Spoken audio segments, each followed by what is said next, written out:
Bonjour et bienvenue à ce balado organisé par le Centre de littérature au Canada basé à l'Université de l'Alberta, situé sur le territoire du Traité 6 et de la nation métisse de la région 4.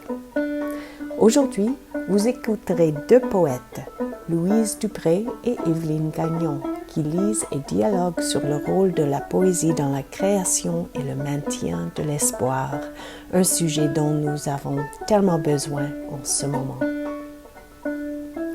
Poète et essayiste, Evelyne Gagnon est professeure de littérature à l'Université du Québec à Trois-Rivières. Spécialiste de la poésie, elle s'intéresse aussi aux formes de la mélancolie contemporaine et notamment à ses liens avec l'éco-anxiété et avec l'écoféminisme. Chercheuse affiliée au CLC, elle a fondé en 2014 le concours du Poésie du Centre de littérature au Canada, ouvert chaque année depuis aux étudiants universitaires albertains. Ayant publié des études sur la poésie dans plusieurs ouvrages scientifiques au Canada, aux États-Unis et en France, Evelyne Gagnon a également reçu en 2001 le prix de poésie Clément Marchand. Son recueil de poèmes, Incidents et autres rumeurs du siècle est paru aux éditions du Noroît à Montréal en 2022. Louise Dupré a publié une trentaine de titres qui lui ont valu de nombreux prix et distinctions, dont 2 fois le prix de poésie du gouverneur général du Canada. Elle collabore régulièrement avec des artistes d'autres disciplines. Ses livres ont été traduits dans plusieurs langues et son recueil de poésie Plus haut que les flammes a fait l'objet d'un long métrage réalisé par Monique Leblanc et produit par l'Office national du film du Canada.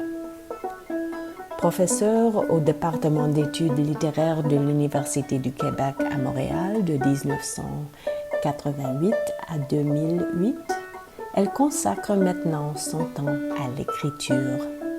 Elle est membre de l'Académie des lettres du Québec, de la Société royale du Canada et du Parlement des écrivains francophones. En 2014, elle a reçu l'Ordre du Canada pour son apport à la littérature québécoise en tant que poète, romancière, dramaturge, essayiste et professeur.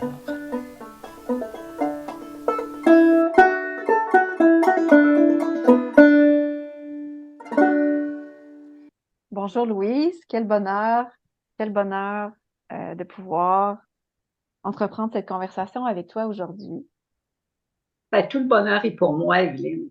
C'est un grand privilège de me retrouver avec toi au Centre de littérature canadien de l'Université d'Alberta, où je suis déjà allée il y a plusieurs années. Je crois que c'était en 2016, donc le temps a passé. J'avais beaucoup aimé le centre et pour moi, me retrouver là encore aujourd'hui, ben, ça me rappelle d'excellents souvenirs. Et d'autant plus que je te retrouve là. C'est vrai qu'on s'y est vu. C'est vrai qu'on s'est côtoyés au fil des années dans toutes sortes d'aventures. Je dois dire que ta présence poétique m'accompagne en fait depuis très longtemps. Je suis une grande lectrice de ton œuvre. Tu es une poète et une personne qui m'a beaucoup influencée et qui m'a apporté beaucoup aussi dans mon propre travail. Et donc, c'est vraiment euh, un, un grand éblouissement pour moi de pouvoir partager cette conversation. Surtout qu'aujourd'hui, on va discuter de ton dernier recueil, ton plus récent recueil Exercice de joie, qui est un recueil magnifique et qui apporte des lumières tout à fait nouvelles sur l'ensemble de ton travail d'écriture. Alors, je pense qu'on va avoir beaucoup à partager, toutes les deux, par rapport à notre démarche d'écriture et à notre rapport à la poésie dans le monde d'aujourd'hui. J'aimerais aussi qu'on parle de ton recueil Incidents et autres rumeurs du siècle que j'ai beaucoup, beaucoup aimé. Et d'autant plus qu'on publie toutes les deux aux mêmes éditions, c'est-à-dire aux éditions du Noroît à Montréal. Et qu'il y a des liens quand même. Notre écriture est très différente, mais il y a quand même des ponts entre nous deux. Et c'est ces ponts-là qu'on va pouvoir préciser aujourd'hui. En tout cas, je l'espère. Ah oui, j'en suis convaincue. Il y a un vrai dialogue, en fait, je trouve, qui se Oui. tisse entre nos univers, aux préoccupations qui sont proches. Et une chose dont on a souvent discuté ensemble, mais qui me semble intéressante aussi pour la discussion d'aujourd'hui, c'est comment écrire de la poésie aujourd'hui, pourquoi écrire de la poésie aujourd'hui, comment le poème s'inscrit dans un monde en ruine, dans un monde où les désastres se multiplient, où la langue est utilisée pour déverser du fiel et des fausses nouvelles dans nos oreilles au jour le jour. Comment le poème, lui, où le poème tient dans tout ça? Est-ce Mhm. qu'il tient encore? Et comment on peut, nous, en tant que poètes, euh, s'en servir, en fait, pour exprimer des questionnements que l'on a ou des préoccupations que l'on a qui sont tout à fait cruciales. Et c'est quelque chose que tu fais depuis toujours, en fait, dans ta démarche d'écriture. Oui, mais je trouve qu'aujourd'hui, la poésie est de plus en plus importante parce Mhm. que justement, on vit une période de désespoir. Il faut bien le voir de cette façon-là. Si on regarde le monde dans lequel on vit, les guerres qui se multiplient un peu partout sur la planète, le désespoir écologique, les feux de forêt, les inondations, la nature qui se dérègle, les gens qui perdent foi en l'humanité, toute la civilisation de l'image au Mhm. détriment de l'être. Tout ça fait en sorte que la poésie devient une sorte de discours qui nous rend notre âme ou qui Mhm. nous la redonne un petit peu. Mhm. Je trouve vraiment important de penser que la poésie peut, je ne dirais pas sauver le monde, rien Mhm. ne peut sauver le monde sinon des actions politiques, Mhm. mais sauver l'être humain dans le monde. Et moi, c'est là où je veux travailler. L'humain a besoin de continuer à vivre en retrouvant sa part d'humanité. On lui arrache de plus en plus chaque jour. On Mhm. lui arrache, je parle des réseaux sociaux, je parle de l'intelligence artificielle, je Du parle de capitalisme capitalisme sauvage, sauvage. je parle de tout ce qui se passe actuellement, de la haine Mhm. qui remplace l'amour, de la compatibilité qui remplace le lien. Alors, on a besoin beaucoup, beaucoup, beaucoup de la poésie. Et Mhm. on se rend compte au Québec que depuis la pandémie, la poésie a ressurgi et Mhm. se vend davantage, se lit davantage, que les gens sont plus intéressés, qu'il y a plus de lecture. C'est vraiment un besoin de l'être humain comme de boire et de manger. Mhm. Parce Je qu'on y dirais, retrouve.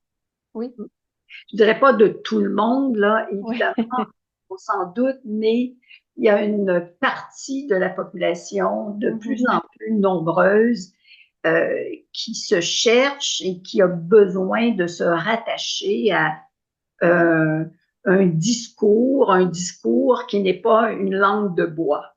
Mhm. C'est une parole Oui, qui nous retrempe dans l'authenticité, en fait. l'authenticité de exactement. l'expérience humaine, dans sa difficulté, dans sa noirceur, mais aussi dans sa possibilité de rêver, d'aimer, de créer du lien. Et la poésie, me semble, et comme tu l'évoques si bien, comme une espèce de lieu privilégié, un laboratoire pour faire vivre ces possibilités-là. Et c'est intéressant parce que on parle des noirceurs ou de cette espèce de période de crépuscule dans laquelle on vit.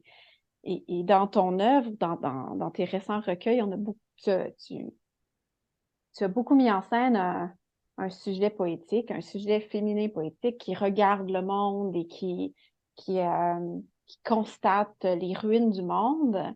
Et pourtant, dans ton plus récent recueil, Exercice de joie, il y a cet événement merveilleux qui arrive, qui est une sorte d'appel à retrouver le goût de l'espoir et de vouloir vraiment se tourner vers la joie. Et ça, moi, ça m'a bouleversée dans ce livre parce que ma poésie se situe davantage dans la noirceur, dans l'inquiétude, dans la mélancolie. Mais pourtant, si j'écris, c'est que je voudrais un jour espérer retrouver la lumière, l'espoir, la joie. Et toi, tu en fais le cœur de ce recueil-là. Et ça m'a beaucoup fascinée. J'aimerais ça, si tu pouvais m'en parler un peu davantage. Ben, si tu permets, je reviendrai peut-être d'abord à ton recueil Oui, Incident. Tu dis, je suis dans la noirceur. Oui, mais je trouve que tu nommes bien la noirceur Mhm. et que nommant la noirceur, tu nous permets d'identifier quels sont les éléments qui la constituent et la part de l'être humain dans la noirceur qui est créée dans le monde. Mhm. Alors, moi, c'est un recueil, je te l'ai dit, c'est sans flagornerie que j'ai beaucoup aimé parce que je trouve que c'est un recueil de l'époque actuelle. C'est un recueil où tu nous parles de mélancolie, mais c'est pas une mélancolie semblable à celle qu'on trouve, par exemple, chez Baudelaire. Non. C'est loin de là. Et cette mélancolie-là, bon, j'aimerais ça aussi que tu en parles tout de suite ou tout à l'heure. Je ne sais pas dans quel ordre, comment on va faire dialoguer nos écritures, mais il y a quand même un lien assez fort entre nos écritures. J'aurais peut-être envie que tu nous parles de mélancolie, puis ensuite je pourrais passer à la joie. Au- Mhm. Parce que j'ai Oui. l'impression que je me situe, ma démarche vient peut-être euh, éclairer la tienne, comme la Mhm. tienne vient éclairer la mienne. C'est deux aspects, mais Mhm. d'un point de vue sur le monde, Oui. où, enfin, on prend le monde par les deux bouts de la lorgnette, si tu veux. Il y a Mhm. vraiment un lien entre les deux. Et Je pense que je nous vois un peu comme deux femmes poètes face au néant. Donc, on procède de façon différente, mais toutes les deux, on fait face. On fait oui, face et on tente à notre manière de résister. Mais cela sans jamais faire l'économie des difficultés, des, des inquiétudes, des problèmes, des angoisses. hum, Euh, pour moi, la mélancolie, en fait, effectivement, on n'est plus dans la mélancolie de Baudelaire, mais il y a tout un fil historique là, que l'on pourrait tendre de Baudelaire à aujourd'hui. Mais la mélancolie contemporaine, euh, elle est vraiment liée à cette espèce de sentiment de la fin dont parlait si bien Paul Chamberlain. Le fait que désormais, on est entouré par ces rumeurs de catastrophes, de ruines, de fin du monde, et qui sont omniprésentes, mais diffuses à la fois. Donc, on a perdu l'objet précis qui nous angoisse, qui nous attriste, qui nous met dans une sorte de déroute ou de difficulté, ce qui est la définition même de la mélancolie, hein. Donc, c'est une tristesse vague, mais qui est sans objet précis. Ça, c'est la définition usuelle, disons. Et j'ai l'impression que l'époque dans laquelle on vit, avec la crise climatique, entre autres, les injustices sociales, les affres du capitalisme sauvage dont on a parlé, toutes ces choses, le fait de voir toutes ces violences contre des personnes vulnérables, contre les femmes qui se perpétuent, j'ai l'impression que ça nous place dans une sorte de tourbillon constant qui est amplifié par les médias sociaux, par les discours ambiants, tous les discours démagogiques aussi qu'on entend dans la sphère politique et qui nous détache de ce qui est fondamental à l'être humain, c'est-à-dire le désir de créer du lien, de créer du sens et de s'ancrer dans une forme d'expérience authentique de soi et du monde. Et par la poésie, c'est ce que j'essaie de mettre en scène, justement, pour voir ce qui manque, comme tu le disais. Je me sens davantage dans la noirceur, mais en même temps, effectivement, le poème, pour moi, est une façon de tenter de résister, malgré tout. Est-ce que c'est un exercice de joie? Pas encore, mais j'y aspire. J'y aspire de tout mon cœur. Charles-Louise. Moi, de mon côté, la joie n'est pas venue comme ça. D'ailleurs, Non. j'étais très étonnée quand j'ai eu l'idée de ce livre-là. Et en fait, l'idée vient de 2 phrases que j'ai écrites dans La main hantée.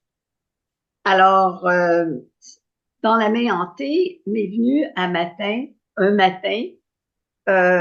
phrase que je n'ai pas comprise. Bon, ça arrive dans l'écriture par moment. Alors, La main hantée, c'est un recueil très noir, très, très noir.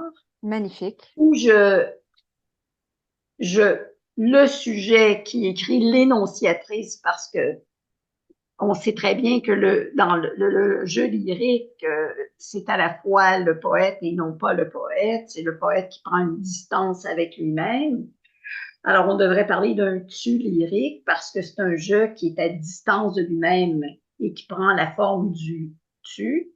Alors, j'ai 2 phrases que je me permets de lire. Oui, vas-y. Si tu veux. Tu as vu se découper devant tes yeux l'ombre de la beauté. Toi qui ne reconnaissais que ta dette envers la douleur, tu as soudain reconnu ta dette envers la joie. Et je me suis dit, qu'est-ce que j'ai voulu dire? Alors, je me suis dit, est-ce que j'enlève ces phrases-là? Je les dépose pour un autre recueil? J'en fais quoi dans l'économie de mon recueil, qui est noir, qui aborde le côté sombre de l'être humain? Et je me suis dit, non, cette phrase-là va là et je la laisse. Et puis, toi qui ne reconnaissais que ta dette, donc c'est une dette envers la douleur, mais là, tu reconnais ta dette envers la joie. Qu'est-ce que c'est une dette envers la joie? Parce que la joie, c'est un sentiment spontané. Oui. Comment peut-on reconnaître une dette envers la joie? Alors, j'ai passé 2 ans à réfléchir sur ces phrases-là et je me suis dit, qu'est-ce que c'est la joie pour moi? Comment faire entrer la joie dans le poème? Et je me suis rendu compte, effectivement, que la joie n'était pas pour moi seulement un sentiment. Il n'y avait pas des irruptions de joie, mais que c'était aussi une éthique. On avait un devoir de joie. Oui. Mhm. Surtout dans une époque comme celle où on vit, où tout est noir, justement, il y a beaucoup de détresse, de désespoir. Alors, la joie devient une façon d'être au monde qui résiste, qui Mhm. nous fait dire que oui, le genre humain va continuer, que oui, nous, on veut continuer, ou pour employer une très belle expression du poète Roland Giguère, continuer à continuer. Alors, une expression que j'adore. Mhm. Alors, donc, est venu comme ça exercice de joie, et je parle d'exercice Mhm. comme on fait des exercices physiques ou comme on fait des exercices spirituels ou comme Raymond Queneau faisait ses exercices de style. Oui. Alors donc, tout ça, tous ces sens-là du mot exercice se superposent et voilà, donc petit à petit, j'ai réfléchi à ce qu'était la joie, ce qu'est la joie pour moi et comment la joie peut-elle en venir à tenir le noir à Mhm. distance et à continuer à faire en sorte que on agit dans le monde plutôt que d'être passif et de se laisser bercer par la rumeur ambiante. Mhm. D'ailleurs, c'est un livre qui, qui est ancré dans ce devoir d'humanité-là dont tu parles. Il me semble que tu nous invites à participer avec toi à cet exercice, à ces exercices-là. Et moi, je l'ai senti aussi, cette résistance en lisant ce recueil-là. Tu parles même d'une volonté de joie. Oui, C'est une épreuve de volonté. On doit oui, volontairement se prêter, s'essayer à, s'essayer à la joie. Puis ça revient à cette idée de la poésie qui nous permet encore d'inventer des possibles, de désirer l'espoir. Même si on est encore du côté du désespoir, la poésie nous ouvre ces possibles-là. Et ta poésie nous intime à le faire aussi, à, à se lancer dans cette aventure-là et à s'essayer à la joie. Et c'est pas, comme tu disais, une joie tonitruante, hein. Tu parles de minuscules joies, tu parles de petites clartés dans le noir. C'est toujours d'une façon très modeste, modeste, mais dans une vérité de ce que ça peut être aujourd'hui, la possibilité de la joie. Et ça me vraiment, ça me touche beaucoup et ça m'inspire vraiment. ça va aussi avec la vision que j'ai de la poésie. Quand tu parles de petits, de minuscules, euh, je parle aussi parce que exercice de joie, c'est aussi un exercice de réflexion sur l'écriture. Oui, tout à fait. Et je parle d'une écriture de la pauvreté, Oui, écriture qui délaisse la grandiloquence, les belles images, la beauté surfaite. Et de ce côté-là, je suis assez près de Jacques Brou, oui, qui lui aussi, dans un essai que j'avais beaucoup aimé, que tu as sans doute lu au fond du jardin, oui, parle justement d'une écriture qui est simple, qui est oui. directe, Mhm. qui ne va pas du côté de la grandiloquence, mais qui va du côté d'une authenticité et d'une Oui. simplicité. De Et mémoire, je crois qu'il écrivait un lyrisme contenu jusqu'à l'effacement. Mais c'est peut-être beau. qu'ici, je le cite approximativement. Mais de mémoire, c'est quelque chose comme ces termes. Oui. Alors donc, le lyrisme, c'est pas le grand lyrisme. Mhm. Comme toi d'ailleurs, chez toi, ce n'est pas la grande mélancolie. Je Non, dirais, je ne sais pas si tu serais d'accord avec moi pour dire que tout à tu fait. pratiques ou ta vision de la mélancolie, c'est une mélancolie en mode mineur, Oui, oui, moderne. qui est très hybride, qui est peut-être même hyper moderne. et qui est mélangé justement avec toutes sortes de langages qui font partie de l'extrême contemporain. Et donc, qui nous éloigne de cette emphase musicale que pouvait être la mélancolie plus traditionnelle. En ce sens, on est toutes les deux très, très dans un, un univers contemporain par rapport à notre langage, la façon dont on travaille le langage poétique, mais de façon différente.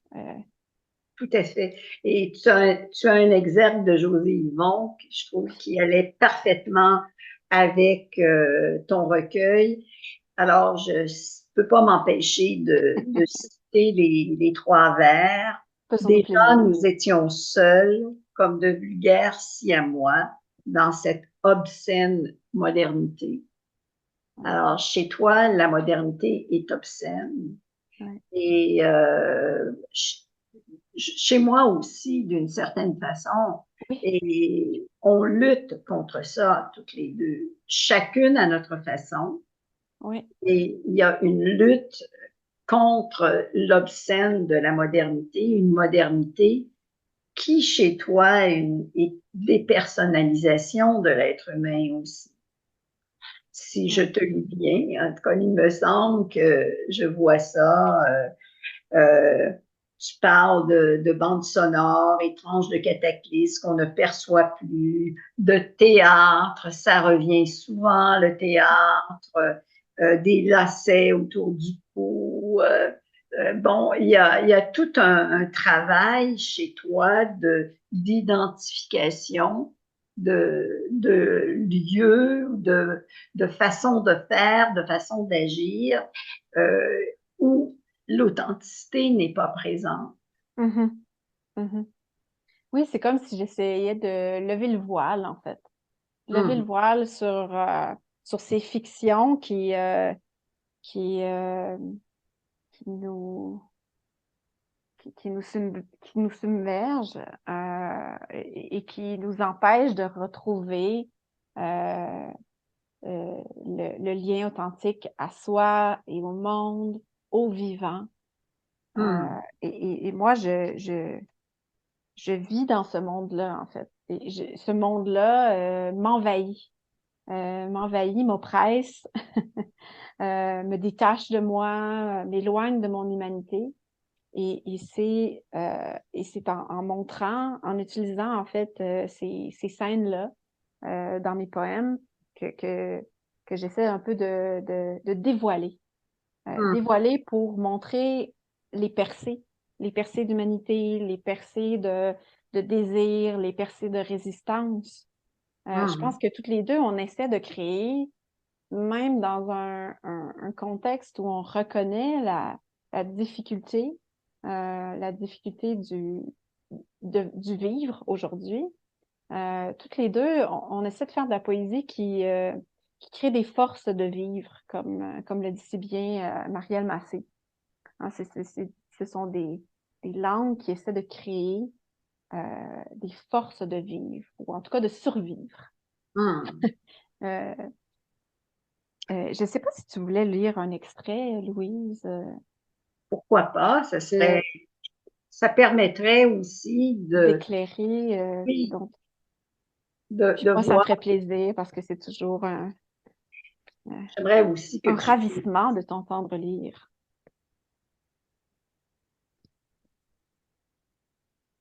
Alors, c'est un poème en prose. Tu dis joie en pensant catastrophe. Tu aperçois le ciel en flammes, les nuages calcinés et des essaims d'oiseaux s'écrasant au sol.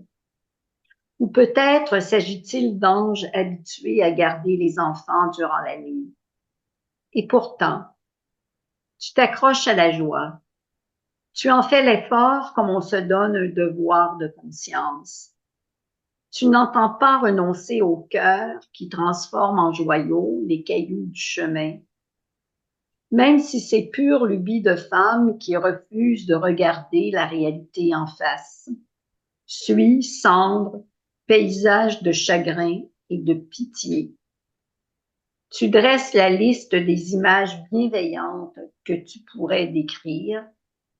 Tu commences par l'eau des sources et tu en viens à l'eau des larmes. Les larmes, crois-tu, sont le nid de toutes les promesses. Mm. Et peut-être un deuxième Oui. sur la joie aussi. Alors, c'est dans une autre partie du recueil, parce que je crois que euh, la joie est nécessaire dans une optique de transmission. Si on ne regarde que le noir du monde, le danger, c'est de succomber au désespoir. Et comme être humain, si on ne veut pas succomber au désespoir et succomber collectivement au désespoir, il faut regarder nécessairement du côté de la lumière, de la beauté, qui sont d'autres mots pour la joie d'une certaine façon. Mm-hmm. Et ça devient nécessaire quand on a un enfant, parce que on ne peut pas dire à un enfant, ben voilà le monde dans lequel tu es et soyons désespérés ensemble. La posture de mère, dans ce recueil-là, du moins, fait en sorte qu'on est obligé, en tout cas que le tu, parce que c'est écrit au-dessus encore, est obligé de regarder vers la joie. Alors, je lis le poème. L'amour d'un enfant, ça ne s'éteint pas comme un cierge ou une passion à bout de flamme. Ça se loge sous la peau pour l'éternité d'une vie. Tu as dû t'habituer à toutes les contradictions, tous les compromis. Tu as remisé ta logique dans les vieux manuels scolaires et tu as tiré la langue à ce qu'on t'avait enseigné. Tu as choisi le côté démuni du cœur, celui qui ne sait ni disserter, ni briller, ni convaincre, celui qui cherche la sérénité en plein milieu d'une phrase quand il ne trouve que du sang noir. Car tu espères encore pouvoir consoler, tu te réfugies dans cette pensée. Il y a une volonté de la joie et tu y consens. Comme c'est beau. Alors, voilà, donc pour moi, oui, il y a une volonté de la joie. Volonté.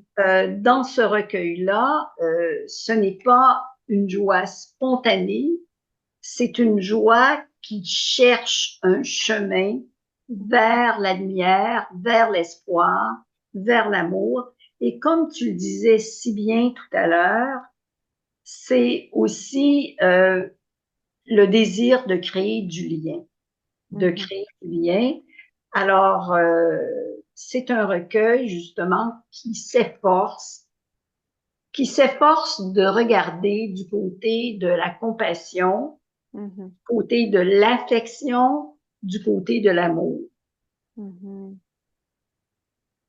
Puis dans cette idée de transmission, on ressent aussi l'idée de consolation, en fait. Il y a des espèces de moments, des éclaircies, où en te lisant, on se sent consolé de ce monde-là qui est brisé, parce que tu nous accueilles comme une mère berce son enfant, tu nous accueilles et tu nous transmets un peu de beauté.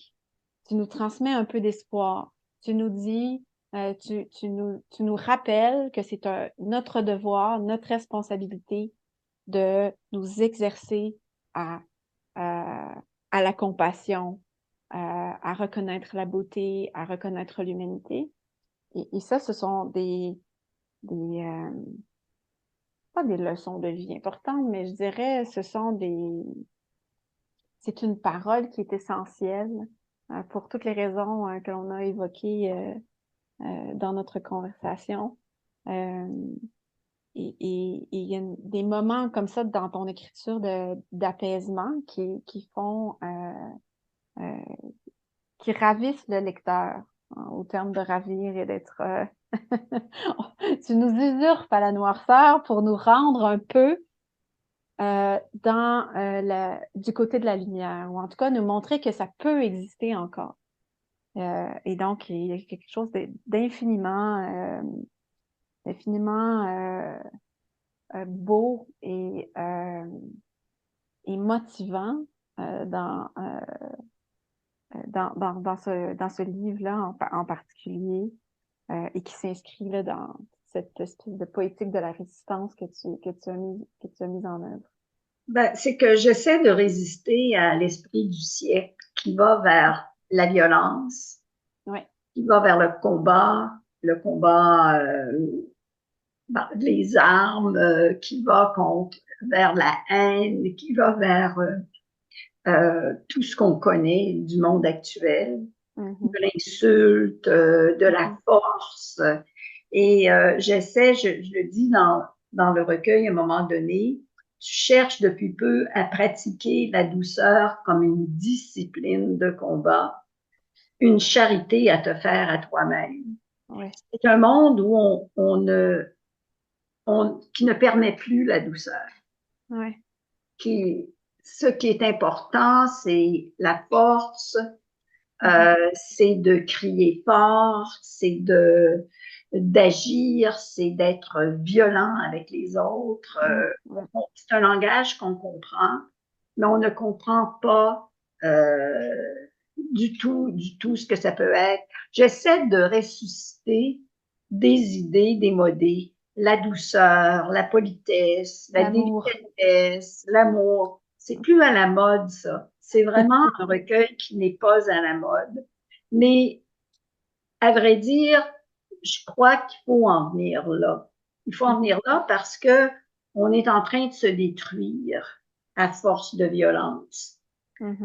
Il faut qu'on ait une autre façon de voir le monde. Il faut qu'il y ait des personnes et des poètes qui voient le monde nécessairement autrement.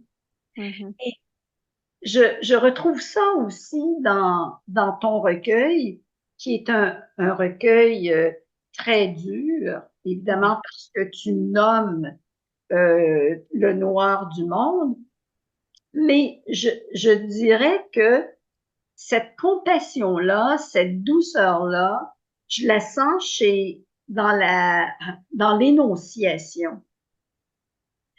Il y a beaucoup d'amour, je dirais, pour l'être humain. Malgré le noir du monde, l'énonciatrice, du recueil, va chercher à donner place à l'humain et à retrouver ce qu'il y a vraiment d'humain. Entre autres, une suite que j'ai beaucoup aimée dans la troisième partie, Tombée. Alors, tu parles justement du trafic humain, de la traite des humains, et tu parles vraiment des filles d'une Amérique en nœud coulant, des épaves, et tu as une magnifique image justement qui résiste au lasso dressé. Alors, et on sent ta compassion, ton empathie pour ces personnes-là qui sont des personnes de rien, des personnes qu'on tue, des personnes qu'on viole, des personnes qui n'ont aucune importance. Mais tu en parles très bellement. Et puis, j'aurais envie que tu nous lises des poèmes de cette suite-là, si tu peux bien. Oui, ça me ferait très plaisir, Louise. En fait, c'est une suite qui s'intitule Tombée au féminin pluriel, avec un sous-titre qui est Des usages du lasso. Et la citation qui ouvre cette partie, c'est une citation de Christine de Pisan. Mais je crains qu'amour ne soit plus différent. Oui, très bien choisi. Mais c'est vrai qu'il y a que dans la tristesse de ces tableaux-là, il y a un regard qui est rempli d'amour, qui est posé sur ces personnes. Tout à fait, tout à fait. Tu les aimes, en fait. Je veux dire, la poète que tu es, par le biais de son énonciatrice, aime ces personnes-là. Ça Mm. se sent dans le recueil. Mm. Et un peu comme toi, je voudrais les consoler aussi, d'une Oui, certaine oui, façon. oui, Je voudrais les accueillir, les recueillir oui. et euh, leur montrer euh, que l'humanité est encore là pour elles et eux. Euh, OK, donc je vais lire quelques extraits. Euh, Glaciers et laves cousues, aux autoroutes où disparaissent les filles d'une Amérique en nœuds coulants, leurs cheveux emmêlés au parapet, un poignet, une cheville enlacée, aux déchets domestiques quelques désirs, émiettés dans les bras du freeway, silhouettes endormies parmi la ferraille qui défile, sous la pénombre des résineux, leurs prénoms s'éventrent comme un collier de sel, et l'odeur du cuir ranci des sièges arrière, d'où jamais plus elles ne chantonneront. So long anémones accroupies, silence ratio cold case, mère et sœur aux racines d'asphyxie lente, dans le solstice sans visage, l'amour est un germe, une chrysalide tenaillée entre leurs doigts.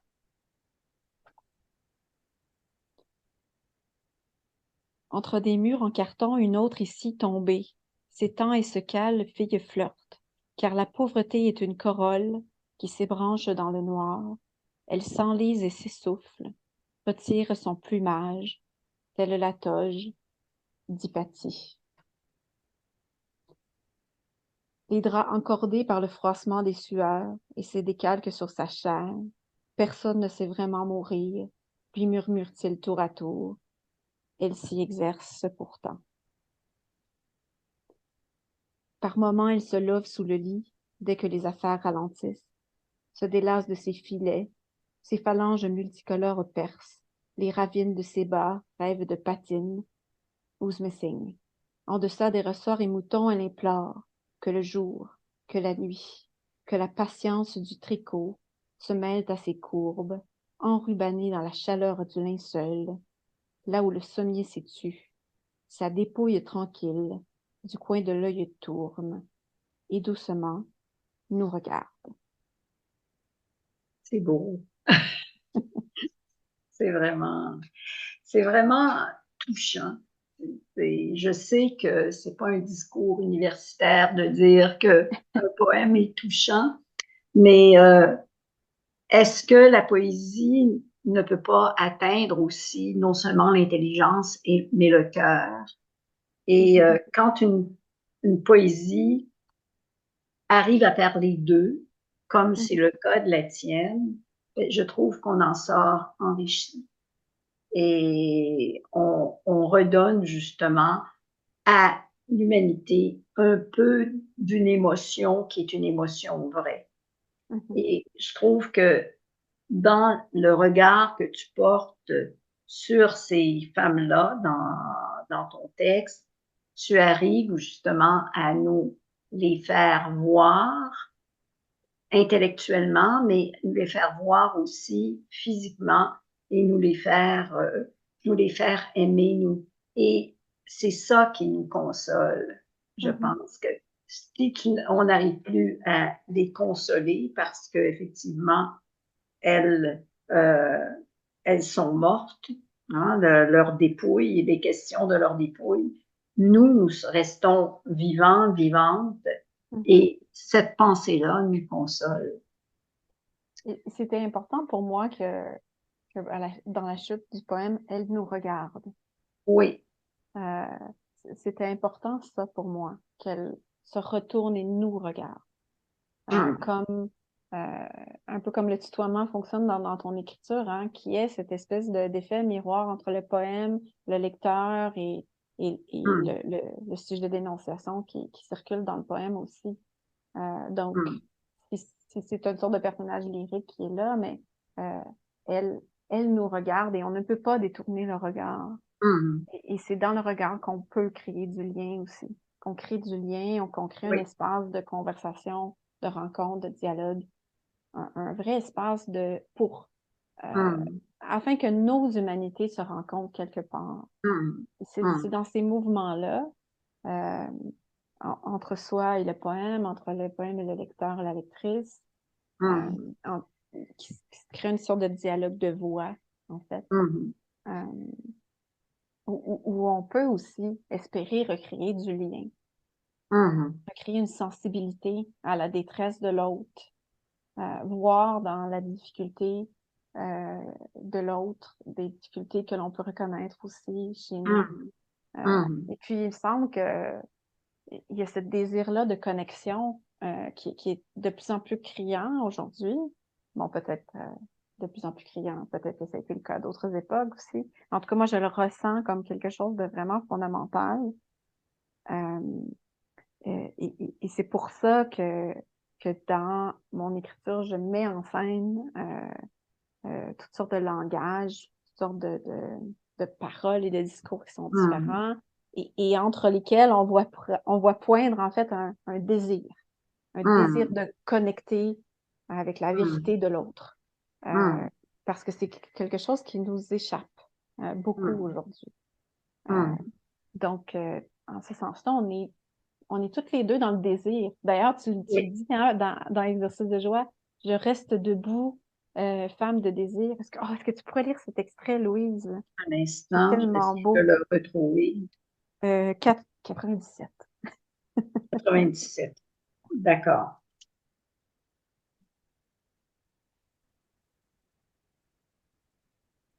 Il suffit parfois d'une phrase de mère pour continuer. Et tu ne voudrais pas quitter ton petit monde sans une parole capable de résister à la détresse. Malgré l'usure de tes genoux, tu sais encore marcher et tu resteras jusqu'au bout une femme de désir, soulevant à chaque pas la beauté endormie sous la poussière. Le désir est un horizon debout. Il reconstruit les villes sur l'odeur sanglante des bombes. Alors, je pense que et dans ta démarche et dans ma démarche, il y a un désir de reconstruction, hein, de quelque chose qui a été perdu. Reconstruire les villes, évidemment, ce qu'on ne peut pas faire physiquement parce que on est des poètes, on est des universitaires, mais les reconstruire par des mots et surtout reconstruire du lien. Mhm. Et ça, on Du peut le faire. sens. Et du sens, ça c'est très important ce que tu dis, du sens dans un monde qui n'en a plus, qui a perdu le bon sens. On a l'impression qu'on vit dans une folie, que le monde a perdu totalement le nord, c'est le cas de le dire, Oui.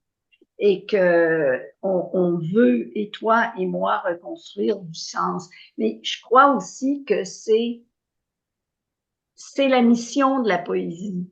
Hein, le langage poétique est là pour reconstruire, pour donner du sens au monde. Et ça a toujours été ça. Même en nommant le laid, le sale, le noir, il y a toujours un désir sous-jacent de, de te retrouver la beauté sous la poussière, sous le noir, sous la merde, sous la suie. Alors, de reconstruire, de donner une Mhm. sorte d'humanité et de beauté au monde. Mhm. Et de nous offrir des images aussi somptueuses que le désir est un horizon debout. Alors, oui, je pense que pour moi, le mot debout, c'est un mot extrêmement important. Mhm. À la fin de la main hantée, je termine parce que, bon, on disait que c'est un recueil très noir. C'est debout que tu veux t'habiter, debout parmi les vivants. Et tu Mhm. veux apprendre à dire nous comme si tu lançais un appel à témoins. Mhm. Alors, contre la solitude, Oui. hein, contre la solitude, contre le fait d'être enfermé dans sa petite coquille. Mhm. Chez toi, dans ton livre, le mot exosquelette revient, le mot carapace. Et Oui. je remarquais aussi que moi aussi, ça revient le mot carapace. Donc, on sent cette espèce de carapace-là pour se protéger, mais on cherche toutes les deux à briser la carapace ou à sortir de la carapace pour aller vers l'autre, aller vers la lumière, et puis, effectivement, faire en sorte que euh, notre rapport au monde soit plus lumineux qu'il ne l'est. Mhm. Tout à fait. Puis moi, ça passe beaucoup par le nous, l'utilisation du nous et du on. Je n'écris pas Hum, au je, mais le sujet qui s'exprime est inclus dans ce nous-là. oui, Nous sommes ensemble nous sommes exactement. tous, nous sommes tous ensemble dans ce naufrage en ce moment. Donc, Oui, pourquoi pas essayer de tendre la main exactement. les uns vers les autres.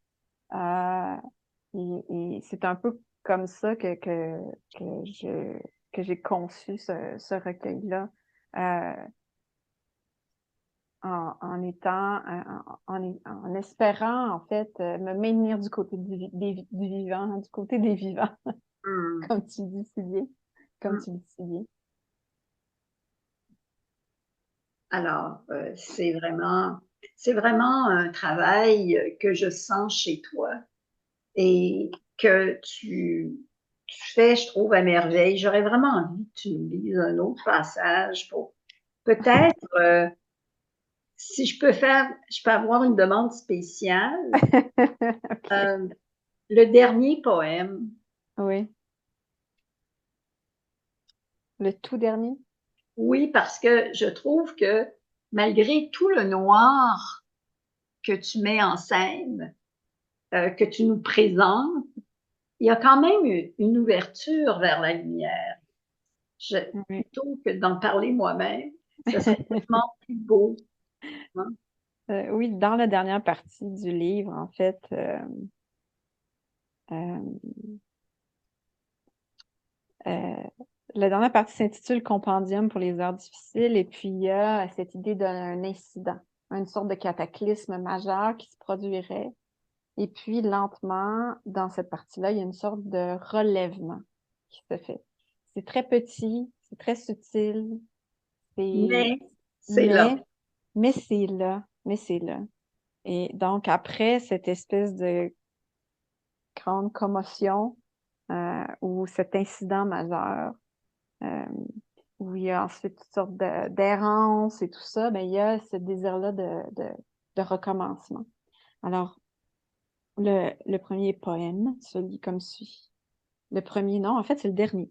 C'est le dernier du recueil. Par piétinement, on reprend alors la route, malgré la corrosion des oxygènes, avancée, les eaux qui grésillent, on rassemble nos solitudes par la main tenue. Les sillons de leur danse, soudain clochardes se distinguent, vénules, rainures, globules et figurines allumettes se mêlent à l'horizon, minuscules ficelles qui façonnent enfin, pour nos yeux, des écarts habitables. Alors, j'aime beaucoup, beaucoup tes derniers vers. Bon, tout le poème est très beau, mais minuscule ficelle qui façonne enfin pour nos yeux. Il y a quelque chose de très visuel dans tes poèmes, comme tout à l'heure, les femmes nous regardaient, hein, qui Mhm, nous regardent. Des mhm. écarts habitables. Qu'est-ce que tu entends par là? Comment vois-tu ces écarts-là? Comment apparaîtrait-il dans un deuxième recueil? Est-ce que c'est une ouverture à... Parce que je sens ces écarts habitables-là un petit peu comme quand j'avais écrit ma phrase sur la joie. C'est toute une réflexion qui peut t'amener ailleurs. Oh, tout à Alors, fait. comment vois-tu cette figure-là des écarts habitables Hmm, et comment peuvent-ils te mener ailleurs, ces écarts-là? Je hmm. pense en C'est une- poésie. Oui, oui, en poésie, bien ça, c'est une grande question philosophique. Euh, Je pense que il y a d'abord un mystère, en fait, dans ces derniers vers-là que j'ai envie d'explorer davantage et un peu comme tu l'as souligné avec tes deux vers qui ont amené. Je pense que la suite, le prochain recueil, va s'ériger sur les ruines de celui-ci. Je pense que c'est par la poésie, j'aimerais explorer ce travail-là de, euh, de création d'espace où on peut penser autrement. Penser autrement, expérimenter autrement, ressentir autrement le rapport à soi, le rapport à l'autre et le rapport au monde. Et pour moi, ça va se faire en dehors ou en tout cas dans les interstices de la parole mortifère que l'on connaît et qui est partout aujourd'hui, des univers oppressifs, des langages de haine dont tu parlais précédemment. Et la poésie, à mon avis, peut devenir un lieu privilégié pour explorer ces interstices-là, ces espaces d'originalité et d'authenticité qui nous permettent d'être euh, à l'écart de ces discours dominants-là qui sont réducteurs, oppressants, Mm, étouffants, et qui étouffent notre humanité, en fait. mm, Mais c'est encore une fois un travail de minutie, de, de sobriété, mm, tout comme tu le fais toi aussi, comme une dentelière, d'aller chercher ces minuscules joies parmi ces petites clartés dans le noir, comme tu l'écris. Euh, tout ça se fait vraiment dans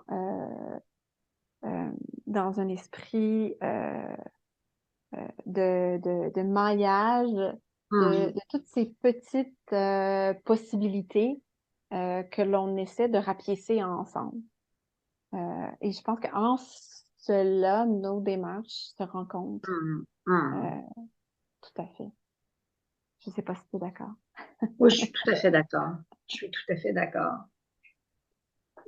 La poésie permet justement des rencontres entre poètes, entre esthétiques qui sont différentes. On a deux esthétiques très différentes, mais il y a quand même des rencontres.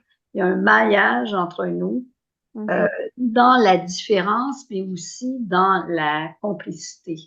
Et c'est ça qui est beau, c'est que des voix différentes vont aborder les questions Mhm.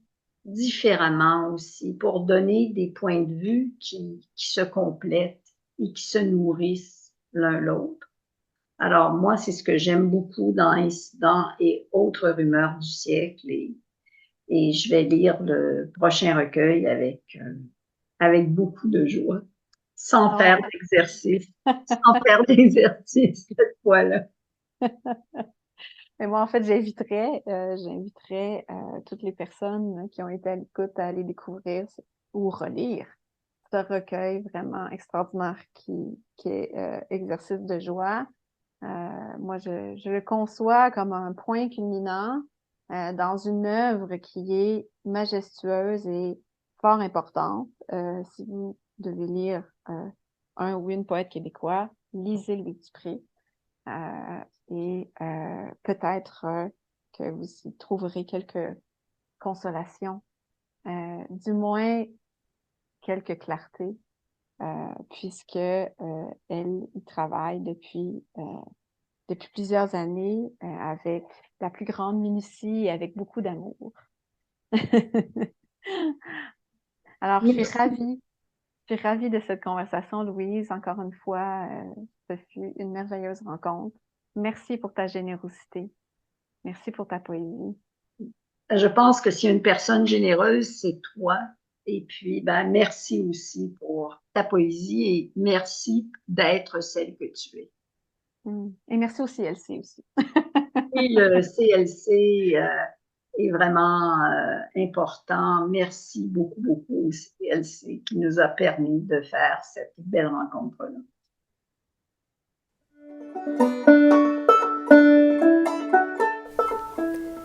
Cet épisode fait partie de la série de balados du Centre de littérature au Canada.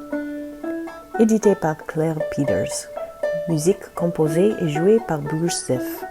Ce programme du CLC est rendu possible grâce au généreux soutien financier du Conseil des arts du Canada et de la Faculté des arts de l'Université de l'Alberta. Merci de votre écoute.